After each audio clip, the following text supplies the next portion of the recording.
The plan in the next 2 years is more than 700,000 people. Last time I checked, there's not that many places for rent, but apparently this will all magically change. Well, everything's going to magically change, and we should start by putting signs up at all the immigration ports. Abandon all hope, ye who enter here. Because I think this budget is a complete admission of defeat, Paul. I mean, basically, right, we can't rely on anything Treasury points out, and my bet is the surplus will actually be bigger in 2 months' time than the $4 billion put forward. But we've baked in a whole bunch of handouts, record handouts to people, whether they're deserving or not, but they're all out there still complaining that it's not enough for them, including Linda now, who got $100 million for local government to employ 200,000 people around the country. And she's saying, oh, you know, we can't put the potholes in the roads and they haven't given us enough here. I bet you not one ratepayer will be paying less in local government taxes as a result of this extra money. It is just a spendathon, Paul.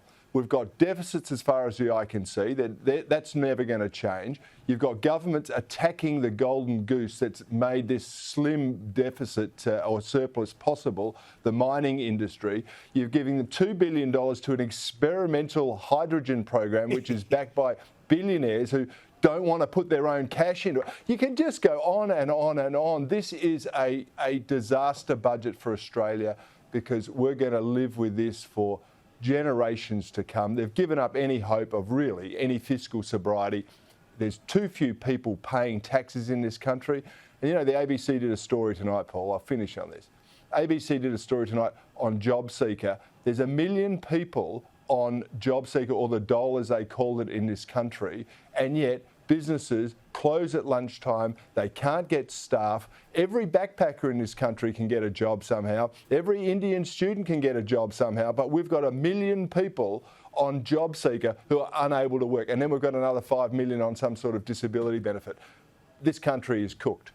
Yeah, I mean, certainly the increase in welfare as a percentage of the budget and health going backwards, that's not good by anyone's standards. But Linda, more generally about this budget, I spoke before about the average Australian. The determinant about whether the lady between 30 and 39 gets anything out of this budget is whether she earns less money than her husband, and if she does earn less money than her husband and the kids are in childcare, there's something in it. If she's 50-50 or leading the income in her household, guess what? Nothing. Well, let me come to those vulnerable communities, Paul. We've spoken at length during the pandemic about how councils were having to increasingly provide food and other services for our communities that we hadn't done in the past. And so the increases to single parents, to those receiving rent assistance, these do matter. They make a difference to many, many Australians, and they will help local governments to provide the services in the community that we do in a better way, because we're not having to focus so much on that increasing population of vulnerable Australians. And I take you up on the point that this might not do something for the average Australian woman's bottom line. What it will do, though, in local government is invest in our services that we provide. We provide those libraries. In many cases, we provide childcare and aged care at really affordable rates. We are being funded to provide these important social services, and that's really critical for the future. And to Cory Bernardi's point about ratepayers, let's just look at how much local government funding we receive now. It's about 0.5% of Commonwealth taxation revenue.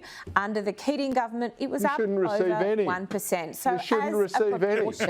You're a creation. You and I can disagree on that, and I'm sure you'll get you have drag queen story time. You're building empires. Every one of your CEOs gets hundreds of thousands of dollars. You're the loss in the profit and loss statement. Let me assure you of that. We need some profits in this country. Cory Bernardi, if you think that people having their rubbish collected and providing services for children is only an economic loss, that's what they pay their rates for, Linda. Linda, That's what they pay their rates for. They don't need to pay more taxes so that you can build empires and have drag queen story time and complain about, you know, not having a big enough staff around the place. This is nonsensical. We are overgoverned in this country. We are overtaxed in this country. We haven't got enough people actually going out there and working because we're fostering people. What business is it of local government to go out there and start feeding people? I mean, when did we get to this point? And you're boasting about it some sort of treasure that we should be grateful for. Cory. This is that what you're proposing? Insane. The No, things that were funded that is tonight, not the case. It has never been the case in this country at all. It is ridiculous. The private enterprise can do it. You can get Woolworths and Coles using their surplus stuff. And let me tell you, there is a safety net for every Australian in this country already. And the problem is, everyone wants more. All right. No matter how much you give them, they say, we want more, including you and your mob, in the local government section. I love you guys. I particularly love, Linda, when Cory Bernardi was being used as a swear word. I speak fluent Linda and Cory Bernardi. Anyway, thank you very much, guys. Do appreciate it. Now, an incredible blink if you miss it moment in the budget was small business. Remember how many people they employ, how much tax they pay? Well, here are the whole, I think, 44 words about small business in the budget tonight. In this budget, we also back Australian small business with a $20,000 instant asset write-off, a new small business energy incentive to support investments in power-saving assets, and new help for small businesses to adopt and adapt to digital technology.